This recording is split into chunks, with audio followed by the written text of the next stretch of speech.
మొత్తం నార్మల్ అవుతుంది. ఎట్లా ఉరుకాలి ఎప్పటికన్నా బాల్ ఏ సైడ్ ఉంటుంది లేదు అదే సైడ్ కొట్టాలా. అయితే మనకు సెకండ్ రన్ కోసం ఈజీ అవుతుంది. ఉరకాలనా ఉరకద్దా అన్నట్టు మనకు ఏర్పడుతుంది. మనం చేసి మన పార్ట్నర్ చేసి ఎప్పటికన్నా బాల్ డైరెక్షన్ ఎటు పోతుంది ఫేస్ అట్టే పెట్టాలి.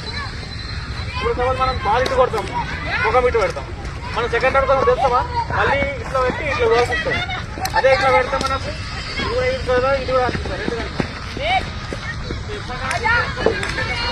ఏ డైరెక్షన్ లో ఉంటుంది మన పేరు కూడా అదే డైరెక్షన్ లో ఉండాలి. ప్లస్ ఇంట్లో వచ్చి మనకి ఇంట్లో అవసరం లేదు. జస్ట్ ఇట్లా వచ్చినామా ఇది టచ్ అండ్ గో 360 టచ్ చేసి ఉండాల అంతే డిఫరెన్స్. మొత్తం వచ్చి ఇట్లా లోపలికి వచ్చి మళ్ళీ ఉడతారని కాదు. ఇంత టైం వేస్ట్ ఉంటుంది. ఇంత టచ్ చేసి ఉడితే మనకు సెకండ్ రౌండ్ కోసం కూడా ఈజీ అవుతుంది. మొత్తం లోపలికి వచ్చి అవసరం లేదు. ఎప్పుడు లోపల రావాలా